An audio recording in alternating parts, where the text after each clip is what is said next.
दायरे में आई हैं।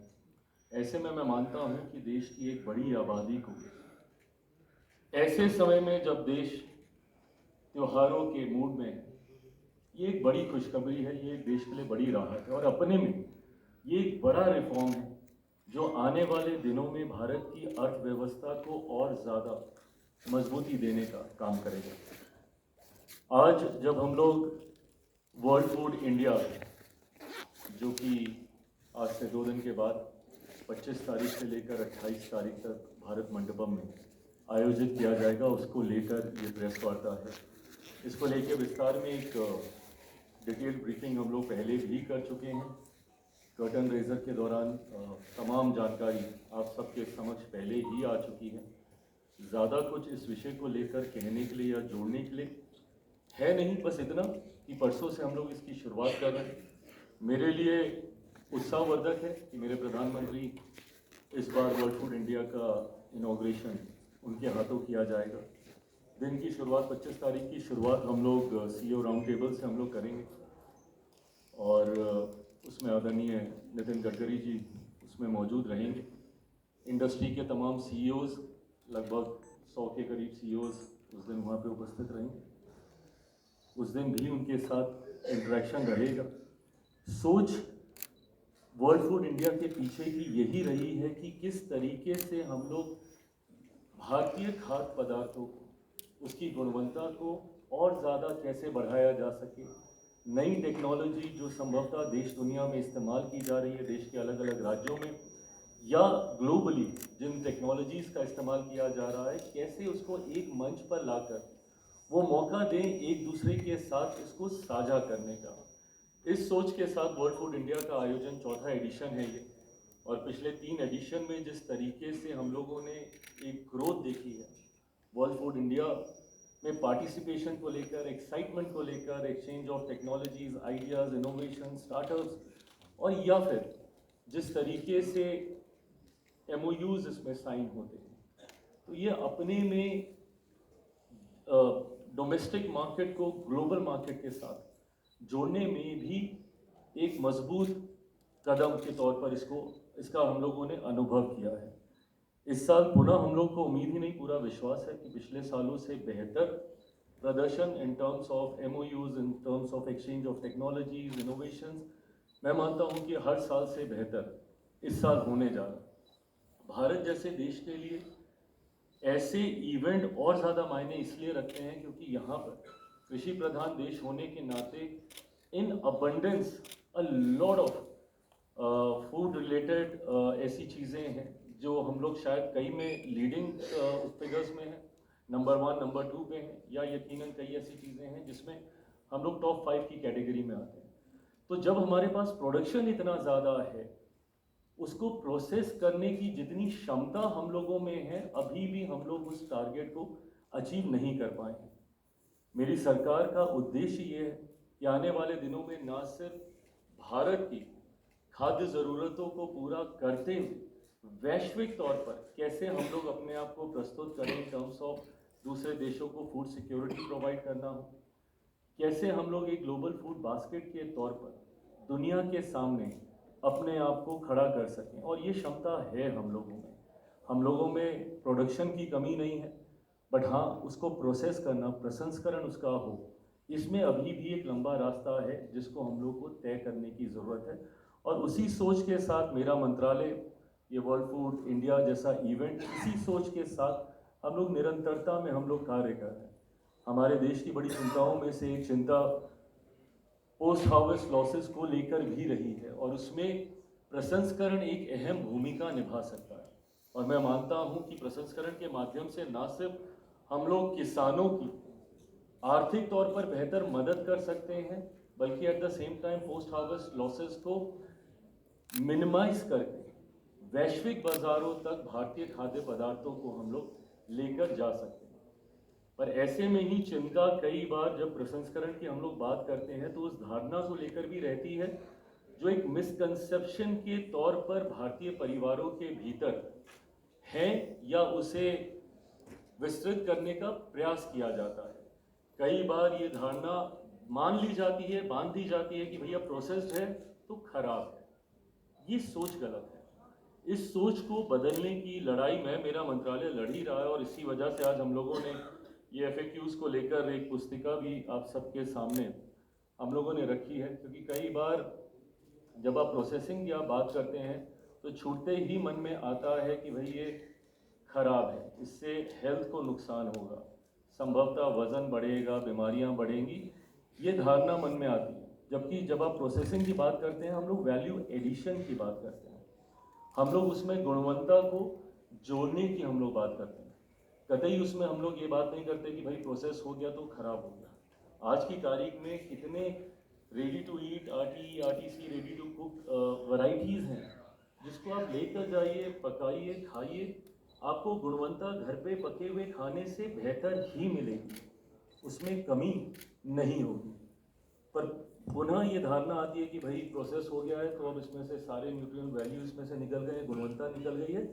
ये एक कंसेप्शन है जो कि आमतौर पर, और कई बार कई हमारे सोशल मीडिया के साथी हैं जो बिना साइंटिफिक बैकिंग के इस मिसकंसेप्शन को और ज़्यादा विस्तार देने का प्रयास करते हैं। ऐसे में ये इंडस्ट्री ग्रोथ तब कर पाएगी जब इन धारणाओं के साथ, मिसलीडिंग एडवर्टीजमेंट के साथ जब हम लोग फाइट कर सकेंगे।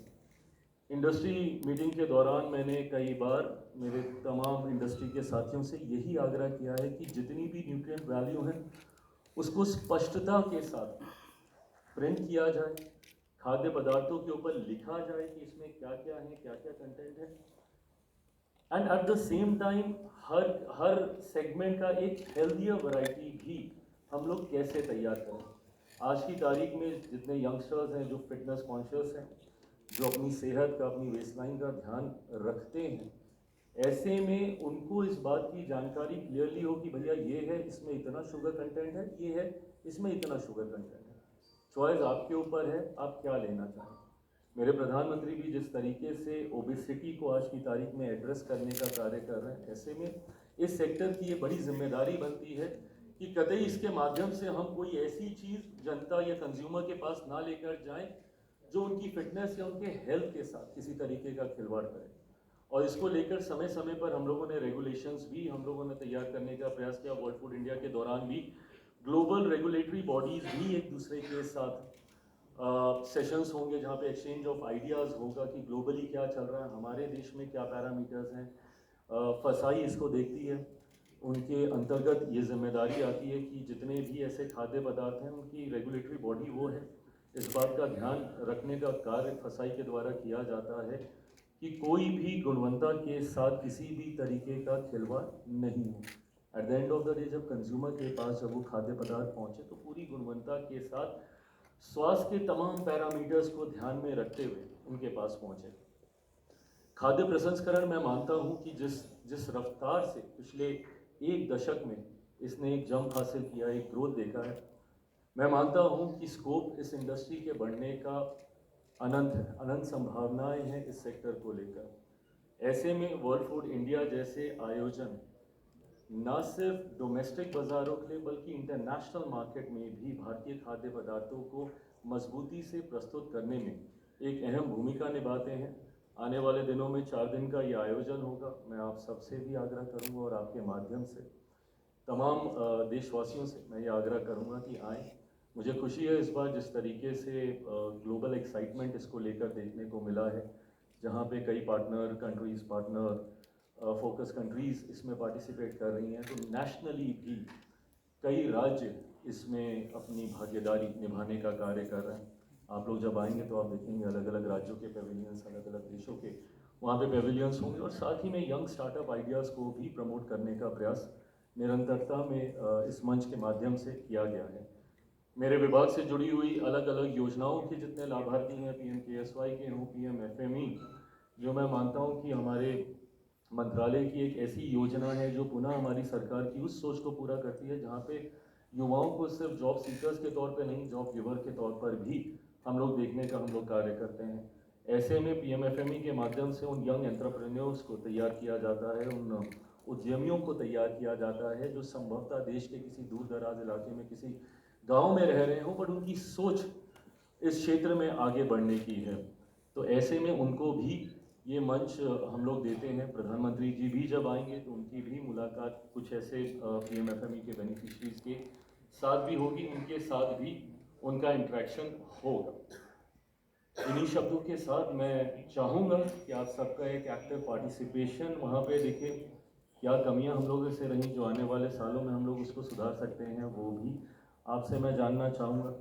बस मैं इतना आप लोगों को विश्वास दिलाना चाहता हूँ कि इस मंत्रालय को और इस मंत्रालय की गंभीरता का एहसास पूरी तरीके से मुझे, मेरी सरकार को है। और यही कारण है कि प्रोसेसिंग को लेकर एक अलग से विभाग केंद्र सरकार के द्वारा बनाया गया है, ताकि इस क्षेत्र में हम लोग जितना आगे हम लोग बढ़ेंगे उतनी ही मजबूती हम अपने किसानों को दे सकेंगे, उतनी ही गुणवत्ता की चीज़ें हम अपने कंज्यूमर्स को दे सकेंगे और इंटरनेशनली ग्लोबली भी भारत एक अपनी मजबूत पहचान बना सकेगा। निफ्टम की भी इसमें एक अहम भूमिका है। मेरे मंत्रालय के अंतर्गत आने वाला राष्ट्रीय मान्यता प्राप्त इंस्टीट्यूट है, जहाँ पे फूड प्रोसेसिंग को लेकर हम लोग छात्र छात्राओं को हम लोग तैयार करते हैं, उनको इसके बारे में विस्तृत जानकारी पढ़ाई की जाती है। लंबे समय से मेरे विभाग की मांग रही थी कि एक और निफ्टम देश में होना चाहिए। अभी तक मात्र 2 निफ्टम थे, एक तांजावुर में था तमिलनाडु में, दूसरा कुंडली हरियाणा में था। खुशी है मुझे इस बात की कि इस बार के बजट में वित्त मंत्री जी के द्वारा तीसरे निफ्टम की भी घोषणा की गई है, और वो मेरे ही गृह राज्य बिहार में वो खुलने जा रहा है। आने वाले दिनों में जल्द उसकी भी सारी जानकारी आप सबके साथ साझा करूंगा कि बिहार में कहाँ पे और कब तक ये खुल के तैयार हो जाएगा। तो ऐसे में अलग अलग वर्टिकल्स के माध्यम से जो इस सेक्टर से जुड़े हुए हैं उसको मजबूती देने का प्रयास मैं, मेरे मंत्रालय के द्वारा, हमारी सरकार के द्वारा निरंतरता में किया जा रहा है। बड़े रिफॉर्म्स में हम लोग कार्य कर रहे हैं ताकि आने वाले दिनों में इस सेक्टर को और ज़्यादा मजबूती मिले। समय समय पर ये तमाम जानकारी, ये तमाम विषय आपके साथ मैं साझा करता रहूँगा। संभवतः इसके बाद अगर आप लोगों के कोई सवाल हो, जो कि कतई बिहार में मुझे कितनी सीटें मिल रही हैं उसको लेकर ना हो, इस विषय को लेकर जो भी आपके सवाल होंगे उसके लिए मैं यहाँ पे मौजूद हूँ। Thank you so much for coming. जय Hind.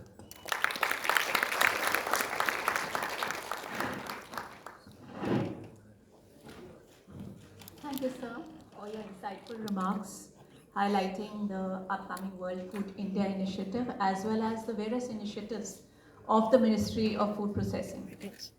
Before we proceed for the media interaction, I request friends from the media to firstly keep their phones in silent mode and also to keep the questions brief and relevant to World Food India 2025.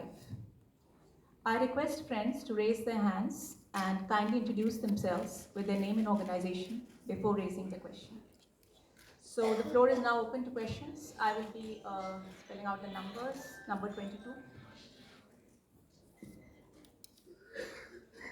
मुझे लगा नहीं था कि इसके बाद कोई सवाल बचा होगा पूछने के लिए, बट जी। Lakshmi from PGI. So you mentioned about MOUs, it's been growing in the last couple of events, and in 2023 it was somewhere between what the government had shared was around 35,000 crore, and since then it has been growing. So can you please share how much was it last year and how much growth you are expecting in the current year, considering you have a separate focus on marine and fisheries, which is where there is possibility of attracting more investments. Well, of course, last year के आंकड़े आपके साथ साझा किए ही गए हैं, which was 33,000 crore के आसपास. That was an 2023, yeah. So, हाँ, right. और क्या कहते हैं, so we do have figures with us, but until unless I would not want to announce anything in anticipation. जब तक वो MOUs इन 4 दिन के दौरान साइन नहीं हो जाते, जब तक सही आंकड़े हम लोग के पास नहीं आ जाते, बट मैं इतना मैं ज़रूर कहूँगा कि we are expecting a good leap in this, and जिस तरीके का एक्साइटमेंट एंड पार्टिसिपेशन इस बार एहसास हो रहा है हम लोग का, तो हम लोग की उम्मीद है, विश्वास है कि the numbers will be much better, and more than the numbers being better, मेरे मंत्रालय का ये प्रयास रहता है कि वो पूरी तरीके से कंसेप्चुलाइज हो, वो सिर्फ MOU साइन होके ही नहीं रह जाए, वो धरातल पर भी उतना उसका लाभ, जिस सोच के साथ उनको साइन किया जा रहा है उसका लाभ भी हम लोग को हो. सो ओवर द इयर्स जो MOU साइन हो रहे हैं, मंत्रालय ने विशेष तौर पर इस बात का भी ध्यान रखा है कि उनको किसी तरीके का in terms of ease of business, in terms of clearances, किसी तरीके की अगर कोई समस्या आती है तो उसमें भी हम लोग का एक्टिव पार्टिसिपेशन रहता है ताकि वो सोच पूरी तरीके से धरातल पर उतरे. Soon, immediately after World Food India, we'll share the actual figures in terms of this year's MOU.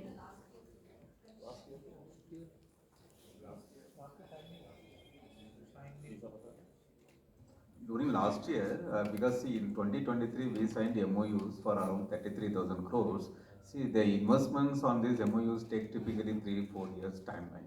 So last year we consciously we did not sign MOUs for IPRAS investments, but we did sign MOUs with the NIPTAMs for technical collaboration and faculty exchange and student exchange. This year, as Honorable Minister has stated, we are expecting a good leap forward in the MOUs. Next question, number 25.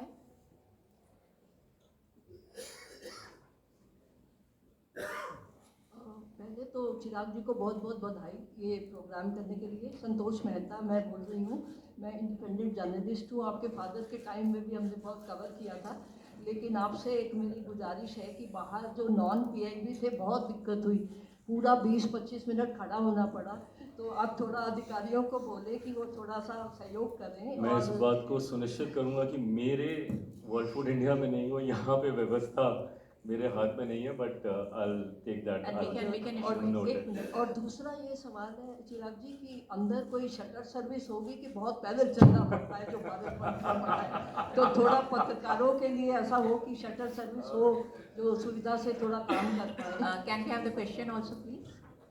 अगर question इसी बात को लेकर है तो हाँ होगी. ये भी जरूर. That of course. So can we have number 45, please?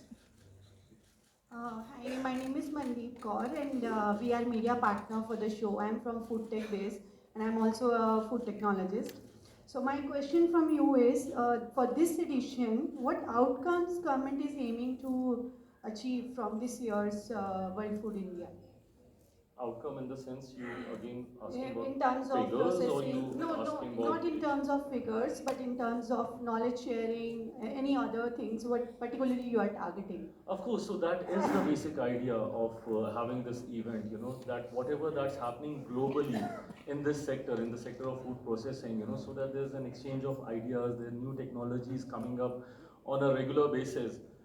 For example, how to improve the freshness or the longevity of the perishable food items, So that's been one of the concerns. So then there's this technology of irradiation. We are coming up with 50 irradiation units. So that is a technology, where through irradiation, all the perishable food items, whether it is vegetables, fruits, that can be kept fresh for a longer period of time. So at events like this, globally what new is there, and at the same time, forget about globally, even nationally, there are such brilliant startup ideas, which the young brains of our country, they come up with, but then they don't have any platform to showcase it. So we provide them with this platform, where they can showcase their ideas, their innovations, and then there are mutual collabs, with various, companies, who wants to take that technology forward in terms of even incubation, if they want to nurture it and, to take it to the market, so that is also being provided through such events. So yes, I mean, we have a fairly good experience over the past 3 editions, and this time, because now the talk concerning WFI compared to previous years is way more, and especially with the participation, my Prime Minister is coming for the inauguration, so of course it gives you that that gravity. So yes, I mean, we are expecting good outcomes, in terms of technology innovations. We are expecting it to be nice.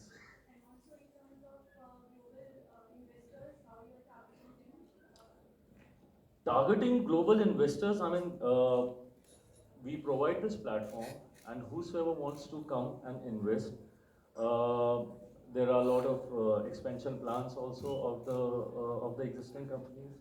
A lot of multinationals, coming in and stuff. I will be able to share details once the event takes place, that what actually happened. Of course, we do have a lot of idea that who's coming in for investment, who's promising what, but until unless it doesn't happen, I don't want to announce anything in rush. So maybe after 28th, I'll be able to share more details on this. Thank you, sir. We now move on. I think we can have just one question initially to ensure maximum participation. I request 188 to raise a question, please. So this way, sir. Good afternoon. So namaskar. So World Food India we've been attending, and recently I was also at the CEO roundtable. So you were there. Britannia question पूछ रहे थे आपसे कि 5 रुपए का biscuit 4.5 में 4.55 में कैसे करेंगे. Today I went to the market, I bought that biscuit and I bought milk. So the GST on the public जनता के लिए वो जो नहीं implement हुआ है in the food processing in this sector, sir. And दूसरा question, sir, Mr. Joshi, आपका वो you have launched that pledge, sir, that day. So how strong is it going, sir? Industry के साथ रेगुलर इंटरेक्शंस करके हम लोग इस बात को सुनिश्चित करने का कार्य कर रहे हैं, प्रयास नहीं कार्य कर रहे हैं कि जिस सोच के साथ जीएसटी की दरों में रियायत दी गई है, जनता तक इसका लाभ ज़रूर पहुंचे. आपने कल से देखा होगा अलग अलग मुख्यमंत्री अपने अपने राज्यों में, अलग अलग मंत्री अपने अपने क्षेत्रों में इस बात को लेकर सुनिश्चित करने का कार्य कर रहे हैं कि वो रियायत कंज्यूमर्स को मिले. पहले कितने में मिल रहा था, अब कितने में मिल रहा है. Of course when it comes to my sector, ये एक कंसर्न इंडस्ट्री का, हम लोग का खुद का सबका रहा है कि भैया अगर कोई चीज़ ऑलरेडी 5 रुपए की है तो उसमें अब हम और उसको कितना कैसे आपको कॉइन्स वापस ये वो दसता है, ये बहुत तरीके की चीज़ों का.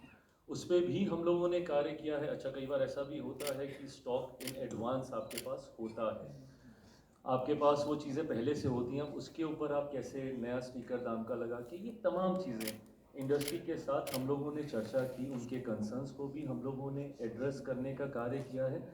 ये विश्वास मैं ज़रूर दिलाता हूँ, आज दूसरा ही दिन है. शायद आपको आज इस बात का एहसास ना हुआ होगा, बट आने वाले दिनों में दरें कम होंगी, लाभार्थियों को, कंज्यूमर्स को इसका लाभ मिलेगा. इसके लिए हम लोग पूरी तरीके से कमिटेड हैं. So we'll make sure that that happens. Thank you, sir.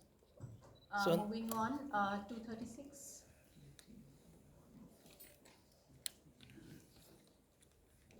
नमस्कार सर, मैं प्रदीप हूँ टोटल से. सर मेरा सवाल ये है कि हम देख रहे हैं कि जब फूड सुरक्षा की बात होती है, खाद्य सुरक्षा की बात होती है, तो ख़ासतौर से चुनौतियाँ बनी हुई है खाद्य सुरक्षा को लेकर, क्योंकि मिलावट का जो सामान है उस पर बहुत रोक नहीं लग पाई है. दूसरा पर्यावरण से जुड़ा हुआ कि बड़ी कंपनियां जो पैकेट बंद और जो प्लास्टिक के जो रेपर्स हैं, वो एक बात हुई थी जब पिछली बार भी ये चर्चा रही थी कि इन पर प्रभावी रोक लगाने के लिए कोई मैकेनिज्म बनाया जाएगा. तो क्या आपके मंत्रालय ने अब तक पहल की है? और दूसरा सर, एक बिहार से जुड़ा हुआ है, आपके मंत्रालय ने बिहार से जुड़ी हुई कितनी बड़ी योजनाओं को मंजूरी दी है और क्या नई पहलें हुई हैं आपके मंत्रालय के कार्यकाल में? Okay, so answering your first question first, गुणवत्ता को लेकर आपने जिक्र किया, कतई इसके साथ कोई समझौता नहीं किया जाएगा. सरकार इस बात को लेकर पूरी तरीके से क्लियर है. पर जहाँ तक रही बात इसके रेगुलेशंस को लेकर, ये विषय मेरे विभाग के अंतर्गत नहीं आता. जैसा मैंने अपनी बातों में भी मैंने कहा कि फसाई की जिम्मेदारी है इन बातों को चेक करने की, इस बात को सुनिश्चित करने की कि किसी भी तरीके से कोई मिलावट नहीं हो. इतना ज़रूर है कि जब जब जानकारी सामने आई है, प्रोएक्टिवली भी हमारी सरकार के अधिकारियों के द्वारा ये कार्य किया गया है. वहाँ पे छापा मारने की बात हो या इस बात को जानकारी के आधार पर सुनिश्चित करने का प्रयास हो कि अगर कहीं पे किसी तरीके की कोई मिलावट हो रही है, गुणवत्ता के साथ किसी तरीके का कोई खिलवाड़ किया जा रहा है, तो उसके ऊपर कड़ी से कड़ी कार्रवाई की जाए, ताकि एज अ प्रेसिडेंस ये सेट हो कि आने वाले दिनों में कोई और इस सोच के साथ कार्य ना कर सके. इसके लिए हम लोग पूरी तरीके से प्रयासरत हैं. पैकेजिंग का आपने जिक्र किया, हम लोगों ने पैकेजिंग को भी लेकर एडवाइजरीज और इसको लेकर और फॉर्मलाइज अब हम लोग इस व्यवस्था को भी करने का प्रयास कर रहे हैं कि पैकेजिंग ऐसी हो जिसमें यकीनन जो आपका पदार्थ है वो तो फ्रेश रहे ही, उसमें कोई मिलावट ना हो, but at the same time environmental concerns को भी वो एड्रेस करे. पैकेजिंग ऐसी हो जो आने वाले दिनों में बायोडिग्रेडेबल हो, ताकि वो प्लास्टिक इस तरीके की चीज़ें जिसकी वजह से पर्यावरण को नुकसान होता है ऐसा नहीं हो. उसको लेकर भी निरंतरता में इंडस्ट्री के साथ चर्चा करके हम लोग कार्य कर रहे हैं। टेट्रा पैक, ये सारे जो कंसेप्ट्स आप लोग आज के दिनों में देख रहे हैं, ये उसी प्रयास का वो नतीजा है। तो ये कंसर्न्स को लगातार, and I think it's an on going process, नई नई टेक्नोलॉजीज इसमें जुड़ेंगी, नई नई चीज़ें सामने आएंगी, इंडस्ट्री नई नई चीज़ों को अपनाएगा। So it a continuous ongoing process जो कि निरंतरता में इंडस्ट्री भी कर रही है और हमारा मंत्रालय भी उसकी मॉनिटरिंग कर रहा है। बिहार के बारे में आपने जिक्र किया, बिहारी हूँ। बिहार मेरे लिए प्राथमिकताओं में है, बट जब मैं आज एक केंद्रीय खाद्य प्रसंस्करण मंत्री के तौर पर आप सबके सामने यहाँ पे उपस्थित हूँ, तो मेरी जिम्मेदारी पूरे देश भर के लिए होती है। Top north to down south, east to west, हर राज्य मेरे लिए उतना ही महत्वपूर्ण है। बट हाँ, बिहारी होने के नाते बिहार कैसे विकसित हो, ये सोच व्यक्तिगत तौर पर हमेशा मेरे जहन में रही। इसीलिए मेरे लिए खुशी की बात है कि जब मैंने निफ्टम का जब जिक्र हुआ, तो तीसरा निफ्टम देश को जो मिलने जा रहा है वो मेरे गृह राज्य को, बिहार को मिलने जा रहा है। इसके अलावा भी हम लोगों ने कई ऐसे कार्यक्रमों के माध्यम से, रिवर्स बायस सेलर मीट के माध्यम से हम लोगों ने प्रयास किया कि किस तरीके से बिहार में हम लोग उद्योगों को लेकर जाएं, जो कि वहाँ पे अपने एक्सपेंशन प्लान्स के माध्यम से वहाँ पे अपनी इंडस्ट्रीज़ को आने वाले दिनों में वो स्थापित कर सकें। हम लोगों ने इन्वेस्टर्स समिट के माध्यम से हम लोगों ने इसका प्रयास किया। मुझे खुशी है कि पहली बार हम लोगों ने ये रिवर्स बायस सेलर मीट के माध्यम से लगभग 70+ इंटरनेशनल डेलीगेशंस को हम लोग बिहार लेकर गए, जिन्होंने वहाँ के उद्यमियों के साथ डायरेक्ट कनेक्ट वहाँ पे किया। तो जो वैश्विक बाज़ार के साथ भारतीयों को जोड़ने की जो हम लोग की सोच है, उसमें मुझे लगता है कि बिहार ने एक अच्छी भूमिका वहाँ पे निभाने का कार्य किया। वहाँ के जितने भी छोटे अलग अलग गांव से आने वाले उद्यमी हैं, उनको वो इंटरनेशनल मार्केट का वो एक्सपोजर मिला इस कार्यक्रम के माध्यम से। PMFME में मुझे खुशी है कि one of the leading states Bihar है। बिहार का प्रदर्शन PMFME जो हम लोग की योजना है उसमें बहुत बेहतरीन रहा। सो ऑफकोर्स बिहार जहन में है, प्राथमिकता में है, बट देश भर में खाद्य प्रसंस्करण की व्यवस्था, ये पूरा इकोसिस्टम मजबूती से तैयार हो, उस दिशा में भी हम लोग कार्य कर रहे हैं। In view of the important engagements with the Minister and the positive time, we now have the last question, number 163. नमस्कार चिराग जी, मैं पीयूष UNI से।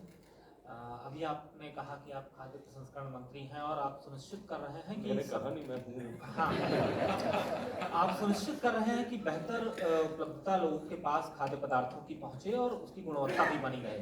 सर, अभी हाल का ही चूँकि नवरात्र चल रहा है, दिल्ली का एक मामला आया है, 200 से ज़्यादा बच्चे जो हैं कुट्टू का आटा खाने से बीमार पड़ गए हैं। तो ऐसे में सर, खाद्य प्रसंस्करण विभाग की जिम्मेदारी है कि बेहतर सामान वहाँ तक पहुँच सके। Sir, whole of government approach के साथ हमारी सरकार कार्य कर रही है, तो मैं यकीनन ये नहीं कहूँगा कि ये डायरेक्टली मेरे मंत्रालय के अंतर्गत नहीं आता। ये जिम्मेदारी हम लोग की ज़रूर बनती है कि अगर ऐसी जानकारी सामने आती है तो उसके ऊपर कड़ी कार्रवाई हो। जैसा मैंने पिछले सवाल के जवाब में भी मैंने इस बात को कहा, कतई गुणवत्ता के साथ कोई समझौता नहीं किया जाएगा। कई बार जितनी जानकारियाँ हम लोग के पास आती हैं, उसके आधार पर प्रोएक्टिवली सरकार अधिकारियों के माध्यम से कार्रवाई की जाती है।